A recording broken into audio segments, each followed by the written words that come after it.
नमस्कार, कैसे हैं आप सभी। मैं धर्मेंद्र आपका एक बार फिर से अपने चैनल धर्मेंद्र मैथ्स में स्वागत करता हूं।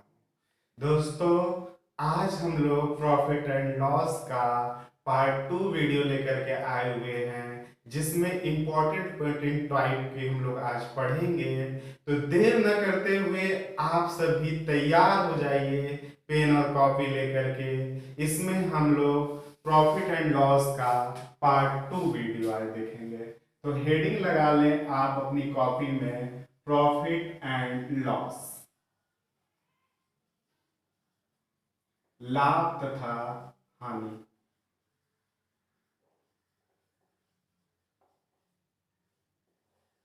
इससे पहले दोस्तों, यदि आपने इस चैनल को सब्सक्राइब नहीं किया है तो इस चैनल को सब्सक्राइब कर लें और साथ ही साथ बेल आइकन को भी दबा लें, जिससे कि हमारे द्वारा बनाया गया वीडियो या भेजा गया वीडियो आप तक सबसे पहले पहुंचे। तो दोस्तों, पहले टाइप कल हम लोग टॉपिक 3 तक क्वेश्चन कर चुके थे। आज टॉपिक 4 को लेकर के आए हुए हैं। तो टॉपिक 4 का पहला क्वेश्चन कुछ इस तरह से है। क्वेश्चन जो है दोस्तों टॉपिक 4 का, ये आपका टाइप है जब एक ही वस्तु कई बार बेची जाए। मतलब कि एक ही वस्तु को कई जगह एक्सचेंज किया जा रहा है। जैसे एक किसी वस्तु को खरीदते हैं, वो ट्रांसफर कर देते हैं बी को, बी ए कुछ परसेंट लाभ पर बी को दे देते हैं, बी इस वस्तु को सी को बेच देते हैं कुछ परसेंट लाभ या हानि लेके, और सी डी को बेच देते हैं। इस प्रकार से एक ही वस्तु ये 2-3 जगह एक्सचेंज होता है, आदान प्रदान हो जाता है। तो आपसे आप में इसमें से किसी की एक वैल्यू दी रहती है कि ए ने इस वस्तु को कितने रुपए में खरीदा, तो डी को ये वस्तु कितने में पड़ी होगी, या डी को दिया रहेगा, किसी का भी दे करके एक लोग का आपसे ये वैल्यू पूछ सकते हैं कि ये वस्तु कितने में खरीदा गया या बेचा गया, है ना। तो इस क्वेश्चन में आपके बीच में है कि रमन ने एक घड़ी 10% लाभ पर ब्रिजेश को दे दिया। तो रमन एक घड़ी खरीदते हैं, वो 10% का लाभ लेकर के ब्रिजेश को बेच देते हैं। 10% का लाभ लेकर के ब्रिजेश को बेच देते हैं, और ब्रिजेश ने उसे 5% हानि पर अरुण को दे दिया। ये 5% का लॉस लेते हैं और ये सामान अरुण को दे देते हैं। पहले रमन 10% का लाभ लेकर ब्रिजेश को बेचते हैं, ब्रिजेश यह सामान 5% की हानि पर अरुण को दे देते हैं, तथा अरुण 20% का लाभ, ये भी 20% का लाभ देकर के आगे ट्रांसफर कर देते हैं। अरुण ने 20% लाभ पर 12,540 में मोहन को बेच दिया। मोहन को ये वस्तु कितने में पड़ी? 12,540 रुपए में। तो आपसे कहा जा रहा है कि बताएं रमन ने इस घड़ी को कितने में खरीदा था। बहुत ही आसान क्वेश्चन, इस टाइप में बहुत आसान क्वेश्चन है ना। और बहुत ही आराम से मैं पढ़ा रहा हूं दोस्तों, आप आराम से इस वीडियो को देखते जाएं। प्रॉफिट एंड लॉस बहुत ही एकदम जीरो लेवल से जो शुरू किए हम लोग, एक काफी अच्छे लेवल पे लेके जाए। तो मान लेते हैं कि रमन ने यह वस्तु x रुपए में खरीदा था। रमन ने यह वस्तु कितने में खरीदा था? x रुपए में खरीदा था। अब ये 10% का लाभ लेकर के बी को बेचे हैं, तो भाई क्रय मूल्य लिए होंगे और 10% लाभ लिए होंगे, यानी इनको आप बेचे होंगे 110% पर। 10% लाभ लिए हैं तो 100 में जोड़ देते। इसी प्रकार से बी ने अरुण को बेचा 5% की हानि पर। जब हानि में बेची जा रही है तो आप घटा के लिखेंगे 95/100, 95/100। इसी प्रकार से ए यम को बेच दिए 20% के लाभ पे, यानी 120/100 बराबर मोहन को ये वस्तु कितने में पड़ी? तो 12,540। इस प्रकार से आप x का मान निकाल लें, जो आंसर आएगा वही हमारा जवाब होगा, है ना। तो दोस्तों, काटने के फॉर्म में ऊपर ऊपर काट सकते हैं, ऐसे ऐसे काट सकते हैं, बस तिर्यक नहीं काटते, इस बात को हम लोग ध्यान दिए रहते हैं, है ना। तो 1 0 2 0, 2 0 आप नीचे कैंसिल कर दें बहुत आराम से। अब ये दोस्तों 11 है, तो ध्यान दे 11 से ये सामने वाला पक्का टू पक्का कटेगा। कुछ वैल्यू ऐसे दी रहती है जो कटना ही कटना है। 11 एकम 11, एक बचा होगा दोस्तों 11 एकम 11, 11 चौका 44। दोस्तों कौन से टेबल में 95 आता है? कोई ऐसा टेबल जिसमें 95 आता हो तो आपका 19, बड़ा से बड़ा टेबल। 19 पचे 95, 19 छठा 114 होते हैं। इसी प्रकार से 5 के से काटेंगे तो 12 बार में, और ये 12 से कैंसिल हो जाएगा। इस प्रकार से आप कह सकते हैं कि इस क्वेश्चन का आंसर जो होगा वो 10,000 होगा। यानी रमन ने इस घड़ी को कितने में खरीदा था? तो रमन ने ये घड़ी 10,000 की में खरीदा था। इसी प्रकार से इस पे और भी क्वेश्चन देखते हैं। और क्वेश्चन क्या हो सकते हैं देखिए।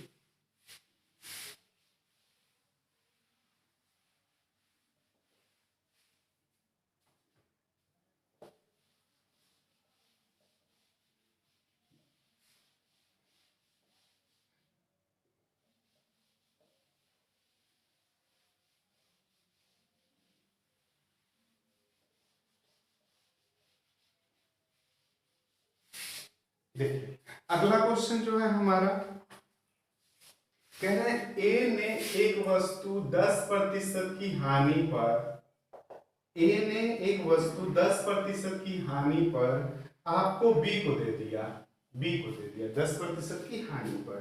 फिर बी ने 20% लाभ लेकर, बी ने 20% का लाभ लेकर, बी ने 20% का लाभ लेकर सी को बेच दिया, और फिर सी ने डी को बेच दिया 10% की हानि पर, 10% की हानि पर डी को बेच दिया, लॉस पर डी को बेच दिया।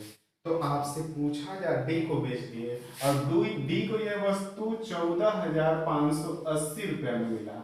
डी को यह वस्तु कितने रुपए में मिला दोस्तों? तो 14,580 रुपए में मिला है। तो आपसे पूछ जा रहा है कि ए ने यह वस्तु कितने रुपए में खरीदा था। सेम क्वेश्चन है, कोई दिक्कत नहीं है, बहुत आराम से कर सकते हैं। ऑप्शन है आपका 10,000, 16,000, 15,000, none of this, none of this. तो आप ए को x मान ले, जिसको पूछा उसको x मान ले। अब इन्होंने 10% की हानि कर दिया, यानी 90/100 कर लेंगे, 90/100। बी ने सी को बेच दिया 20% के लाभ पे, यानी आप 120/100 कह सकते हैं। सी ने डी को 10% की हानि पर, यानी 90/100। लाभ होगा तो 100 में जोड़ करके, और हानि होगा तो 100 में से घटा बराबर 14,580, 14,580। तो आपसे 1 2 3 3 शून्य आप नीचे काट दीजिए, कोई दिक्कत नहीं है। 9 से ये सामने वाले कटेंगे ही कटेंगे। 9 एकम 9, 5 बचा होगा। 9 छक्का 54, 9 दूनी के 18। 9 से फिर काट लीजिए, 9 एकम 9, 9 आठे 72, 180, और 12 से 180 को काटेंगे तो 15 बार में। इस प्रकार से आप x बराबर 15 के पीछे 3 शून्य चिपका दीजिए, यही आपका आंसर होगा। इसी में और भी क्वेश्चन देखते हैं। अब कह रहे हैं कि ए ने एक वस्तु 110 रुपए में खरीदा। ए ने एक वस्तु कितने रुपए में खरीदा? 110 रुपए में खरीदा। ए ने एक रेडियो और उसकी मरम्मत पर 110 रुपए खर्च किया। ए ने एक वस्तु खरीदा और ये रिपेयरिंग कराए और 110 रुपए का खर्च कर दिए। भाई एक ने एक रेडियो खरीदा और 110 रुपए का खर्च किया, तो कह रहे हैं फिर इस प्रकार से मरम्मत करा करके इन्होंने 20% लाभ पर बी को बेच दिया, 20% लाभ पर बी को बेच दिया, और फिर बी ने इस वस्तु को सी को बेच दिया 10% की हानि पर, 10% की हानि पर सी को बेच दिया, और फिर सी ने डी को 10% के लाभ पर, सी ने डी को 10% के लाभ पर आपको बेच दिया, और डी को यह वस्तु 1188 रुपए में प्राप्त हुआ। कितने रुपए में प्राप्त हुआ? 1188 रुपए में। तो आपसे पूछा जा रहा है ए ने ये वस्तु कितने रुपए में खरीदा था। बस क्वेश्चन का थोड़ा सा बदला हुआ है दोस्तों। वो भी क्या है कि आपसे ए जो कह रहा है कि 110 रुपया मरम्मत पे खर्च किया है, इसके बाद इस वस्तु को बी को बेचा, बी ने सी को बेचा और सी ने डी को बेचा। तो आपसे पूछा है ए ने यह वस्तु कितने रुपए में खरीदा था। ऑप्शन है 850, 890, 950 या 990, इस प्रकार से। तो अगर आप बात करें ए की, तो ए को मान लेते हैं कि इन्होंने वस्तु x रुपए में खरीदा होगा और 110 रुपया रिपेयरिंग पे दिए होंगे, यानी इतना रुपया ए का हुआ। फिर ए ने बी को बेचा 20% के लाभ पर, यानी 120/100 कर लेते हैं। बी ने सी को बेचा 10% की हानि पे, 90/100 कर लेते हैं। सी ने डी को बेचा 10% के लाभ पे, 110/100 कर लेते हैं, बराबर 1188 यानी 1188। तो इस प्रकार से आप सबसे पहले तो जीरो ही शहीद कर दीजिए, दो शून्य से शहीद हो गए, एक शून्य इस एक शून्य से शहीद हो गए, और ये 11 कम 11 और 11 अट्ठे 88, 11 कम 11 और 11 अट्ठे 88। तो इस प्रकार से फिर से काट दीजिए, 12 9 108 होते हैं, 12 से ये 12 कैंसिल हो जाएंगे, यानी x प्लस 110 बराबर ये 100 का गुणा 10 में होगा तो 1000 हो जाएगा, 1000 होगा। तो दोस्तों ये आपका 1000 रुपये मिलेगा। यानी आप कहेंगे ए ने कितने रुपए में वस्तु खरीदी थी, तो 1000 में से अगर 110 को घटा देंगे तो हमारा आंसर कितना होगा, यानी 890 रुपया इस प्रश्न का उत्तर होगा। और भी क्वेश्चन देखते हैं, आगे बढ़ते हैं।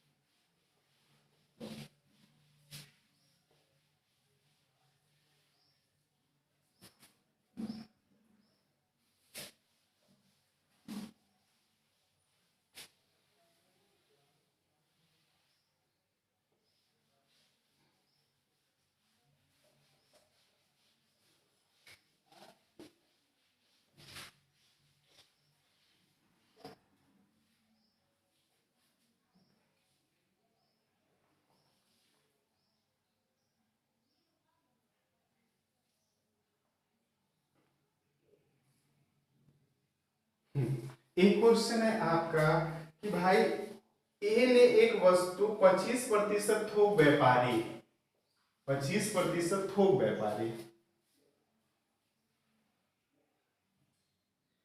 नेक्स्ट क्वेश्चन है दोस्तों कि भाई ए ने एक वस्तु 1000 रुपए में खरीदा, ए ने एक वस्तु 1000 रुपए में खरीदा, इन्होंने बी को दे दिया 10% का लाभ लेकर के, 10% का लाभ लेकर के। फिर बी ने ये वस्तु सी को बेच दिया और बी ने भी सी को बेचते टाइम 10% का लाभ दिया, और फिर सी ने डी को बेच दिया और सी ने भी डी को बेचते समय 10% का लाभ लिया। तो पूछा जा रहा है कि डी को यह वस्तु कितने रुपए में मिली होगी। ए ने बी को बेचा 10% लाभ पे, बी ने सी को बेचा और सी ने डी को बेचा, और डी को यह वस्तु कितने रुपए में मिली, ये आपसे क्वेश्चन में पूछा जा रहा है। तो आप 1000 का, भाई ये इनको 10% लाभ पे दिए हैं, 110/100 कर लेते हैं। इसी प्रकार से बी ने सी को दिया 10% लाभ पे, 110/100, और सी ने डी को बेच दिया यानी 110/100। इस प्रकार से आपको पता चल जाएगा कि डी को यह वस्तु कितने रुपए में मिली है। तो आप 00 2 4 6 1 2 3 4 5 6 इस प्रकार से आप कह सकते हैं कि 11 का गुणा 121, 121 गुणे 11 1331, यानी डी को ये वस्तु 1331 रुपए में प्राप्त हुई। नेक्स्ट टाइप पे चलते हैं दोस्तों, तब तक नेक्स्ट टाइप में दोस्तों हम लोग देखेंगे कि जैसे कोई दुकानदार है, वो किसी वस्तु का मूल्य बढ़ा देता है या घटा देता है। कि जैसे मान लीजिए कि ये कलम आपको 20% लाभ पर बेची जाती थी। अगर इसका मूल्य 12 रुपया बढ़ा दिया जाए तो लाभ 24% हो जाएगा। तो आपसे पूछा जाएगा कि इस कलम की कीमत कितनी है। मतलब कि आपके कुछ रुपए बढ़ाने से उनका कुछ प्रतिशत का लाभ बढ़ जा रहा है, या कुछ रुपए घटाने से इन पे जो लाभ हो जा रहा है वो कम हो जा रहा है। तो क्वेश्चन कुछ ऐसे देंगे, समझने की कोशिश करें फ्रेंड्स, कि जैसे मान लीजिए किसी वस्तु को मैं 12% लाभ पर बेचता था, 12% के लाभ पर बेचता था। यदि मैं इस वस्तु की कीमत में 20 रुपए की वृद्धि कर दूं, 20 रुपया बढ़ा दूं, तो हमारा जो लाभ हो जाएगा वो 12% से बढ़ के 16% हो जाएगा। तो आपसे पूछा जा रहा है कि उस वस्तु की कीमत कितनी होगी। तो दोस्तों ध्यान दें कि 12% लाभ पर बेचे थे, अगर 20 रुपया बढ़ा देंगे तो 16% का लाभ होने लगेगा। यानी आप कह सकते हैं कि ये 20 रुपया आपका 4% बढ़ा दे रहा है। आप देख पा रहे होंगे कि भाई ये 20 रुपया आपका 4% बढ़ा दे रहा है। यानी अगर सीपी निकालना है तो उस वस्तु का क्रय मूल्य कितना है, तो आप कह सकते हैं कि गुणे 100, यानी उस वस्तु की कीमत जो है 500 रुपये है। उस वस्तु का क्रय मूल्य कितना है, 500 रुपये है। अगर इस वस्तु को मैं 10% के लाभ पर बेचता था, यदि 10% के लाभ पर बेचता था, यदि मैं 50 रुपया बढ़ा दूं, 50 रुपया बढ़ा दूं, तो मुझे 20% या 15% का लाभ मिलने लगेगा। तो इस वस्तु की कीमत कितनी है, तो आप कह सकते हैं कि ये 50 रुपया बढ़ाने से आपका जो लाभ हो रहा है वो 5 रुपया बढ़ जा रहा है, 5% बढ़ जा रहा है। सीपी निकालना है, गुणे 100 कर देता हूँ। यानी आप कह सकते हैं कि इस वस्तु का सीपी कितना है, तो 1000 रुपया है। तो दोस्तों एक क्वेश्चन मैं लिख के लेता हूं जिससे कि मैं आपको भली भांति समझा पाऊं। क्वेश्चन है फ्रेंड्स कि मैंने एक घड़ी 5% लाभ पर बेचा। यदि उस घड़ी को मैं 183 रुपया बढ़ा करके बेचता तो आपको 12.5% अधिक लाभ प्राप्त होता है। घड़ी का क्रय मूल्य बताइए। तो पहले तो मैं इस वस्तु को 5% लाभ पर बेचता ही था। पिताजी कहे बेटा 183 रुपया बढ़ा दो, 183 रुपया बढ़ा दो। अब मेरा 183 रुपया बढ़ाने से भैया लाभ भी बढ़ेगा। लाभ कह रहे हैं कि अब 12.5% हो गया, 12.5%।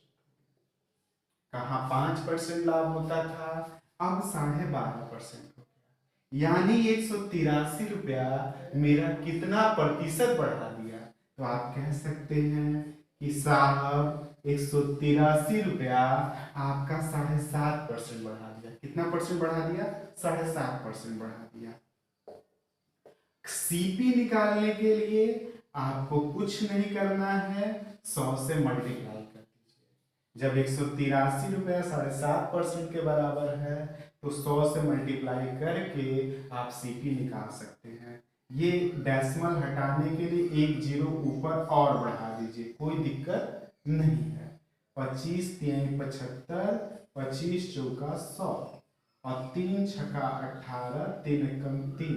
इस प्रकार से अगर 61 का मल्टीप्लाई अगर 40 से करें तो 4 1 जा 4, 4 6 जा 24।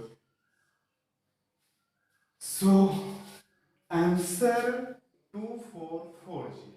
फ्रेंड्स और भी बातें हम लोग यहाँ सीख लें कि जैसे मान लीजिए कभी ऐसे भी कह सकता है कि किसी वस्तु को पहले 10% की हानि पर बेचा जा रहा था।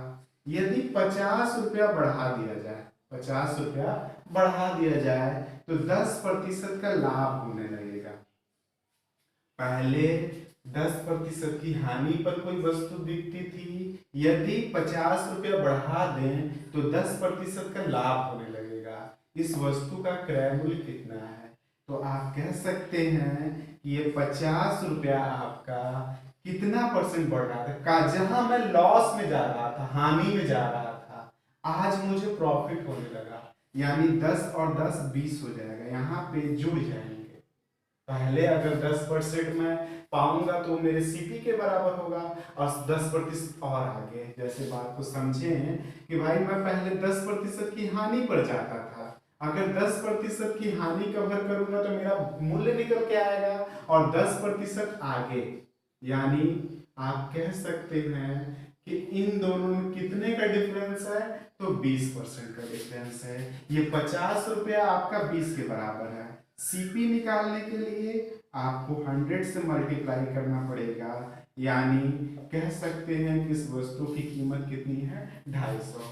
तो दोस्तों आप यहाँ पे ऐसे भी लिख सकते हैं कि मान लीजिए, ऐसे भी कह सकते हैं कि प्रॉफिट एंड प्रॉफिट रहा तो हम वहां पे घटा देंगे। जैसे प्रॉफिट और प्रॉफिट रहा तो मैं घटा के लिख रहा था 7.5, 12.5 में से 5 घटा दिया 7.5।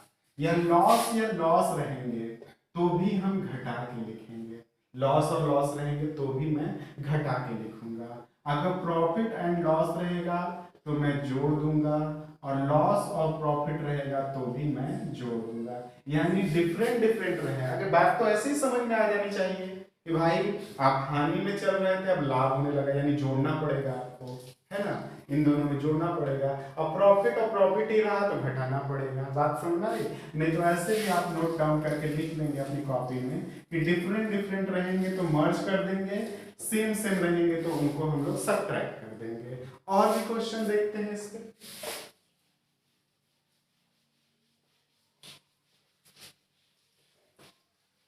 जैसे मान लीजिए, ऐसे भी क्वेश्चन कह सकते हैं कि किसी वस्तु को 10% की हानि पर बेचा जा रहा था, यदि 125 रुपया बढ़ा दिया जाए, 125 रुपया बढ़ा दिया जाए तो हानि जो हो जाएगी वो 5% हो जाएगी। 125 रुपया बढ़ाने से जहां 10% की हानि होती थी, 125 रुपया मैंने उस वस्तु को बढ़ा दिया तो अब हमारी हानि थोड़ी सी कम हो गई, 5% की हानि हो गई। सीपी बताएं।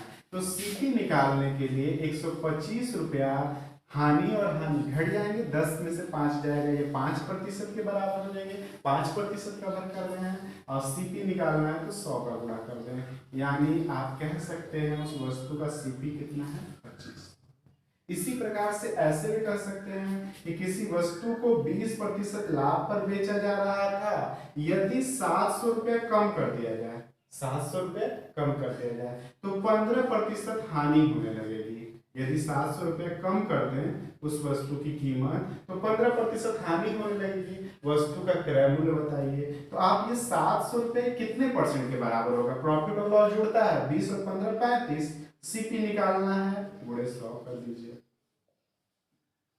आपसे कभी कभी आपसे ये भी कह सकते हैं कि ये तो सीपी निकालना होगा, कभी पहला विक्रय मूल्य भी पूछ सकते हैं और कभी दूसरा विक्रय मूल्य भी पूछ सकते हैं। तो अगर यहाँ पे आपसे पूछे होते कि पहला विक्रय मूल्य बताइए तो आप कह सकते हैं कि भाई पहले तो आप 20% के लाभ पे बेचते थे, यानी आप लिखने को ऐसे ही लिखेंगे 700 रुपया आपका 35 के बराबर है, 35% के बराबर है। पहला विक्रय मूल्य पूछा जा रहा है, यानी 20% का लाभ, यानी 120% आप निकालेंगे। इस प्रकार से आप कह सकते हैं कि पहला विक्रय मूल्य आपका 2400 था। कितना था, 2400 था। दूसरा विक्रय मूल्य पूछे तो आप यहाँ पे क्या गुणा कर देंगे, 50 से गुणा कर देंगे, तब आपका दूसरा विक्रय मूल्य, क्यों, क्योंकि 15% हानि पर है। एक क्वेश्चन मैं लेता हूं ऐसा लिख करके। फ्रेंड्स, एक घड़ी को 18% की हानि पर बेचा जा रहा था, 18% के लॉस पर। आप 70 रुपया बढ़ा देते, 70 रुपया बढ़ा देते जहां हानि हो रहा था। अब कह रहे हैं कि 17% का आपको प्रॉफिट होने लगेगा। वस्तु का क्रय मूल्य न पूछ के यहाँ पे दूसरा विक्रय मूल्य पूछ रहा है। आप क्रय मूल्य निकाल के आप 117% निकाल दीजिए तो भी आपका आंसर आ जाएगा। और नहीं आपको पूछा है दूसरा विक्रय मूल्य बताइए, SP2 बताइए, तो आप कह सकते हैं कि साहब 70 रुपया, ये कितना प्रतिशत आपका बढ़ा दे रहा है, 18 17 35 हो जाएगा। हम क्या क्यों जोड़ रहे हैं, क्योंकि लॉस और प्रॉफिट है, इन दोनों के बीच में कितने का गैप है, तो 35% का गैप है, 35। आपसे दूसरा विक्रय मूल्य, और ये 17% लाभ है, यानी आपको 117 लिखना। पहला विक्रय मूल्य पूछता तो आप 18% की हानि है, यानी आपको 82 लिखना पड़ता। समझ रहे होंगे बात को। 35 दूनी के 70, यानी 234 रुपया आपका दूसरा विक्रय मूल्य इस क्वेश्चन का आंसर होगा। नेक्स्ट टॉपिक पे चलते हैं दोस्तों, टॉपिक 6।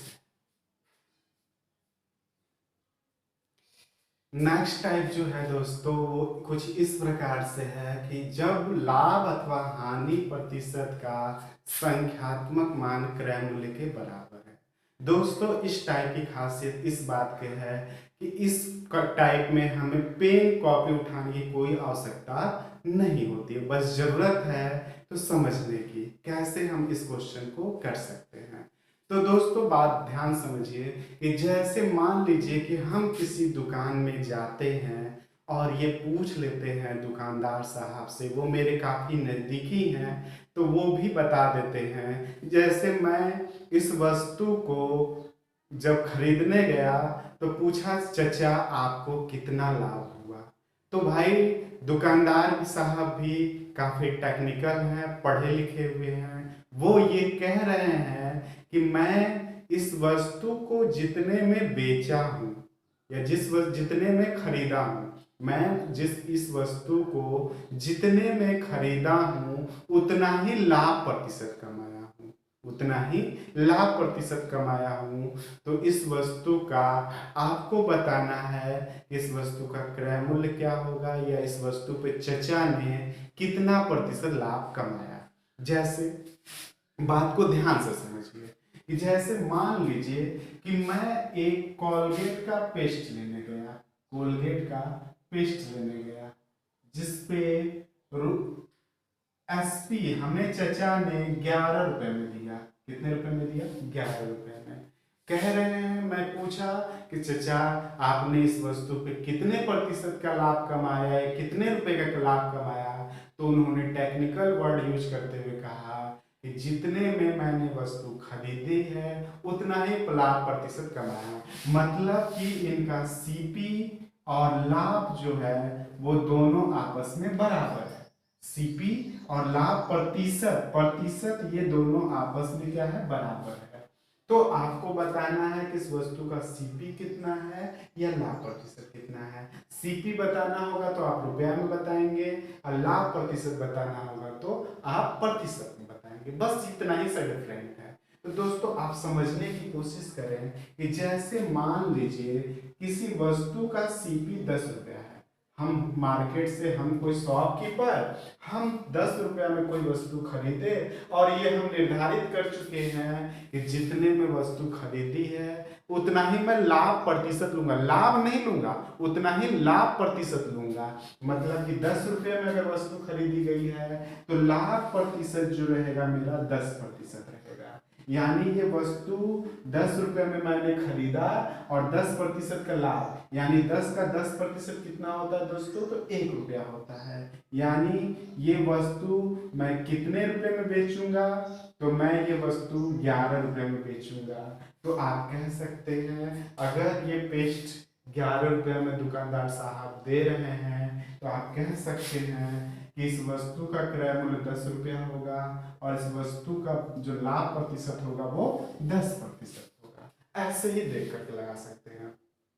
बात को समझिए। और जैसे कह रहा है कोई दुकानदार कि किसी वस्तु को आपको 24 रुपए में बेचने से मेझे जो लाभ प्रतिशत हुआ वो क्रय मूल्य के बराबर है, तो उस वस्तु का क्रय मूल्य बताइए, इस वस्तु का क्रय मूल्य बताइए। ध्यान दें, अब ऑप्शन में आपसे लिखा हुआ है किसी वस्तु को 24 रुपया में बेचने से आप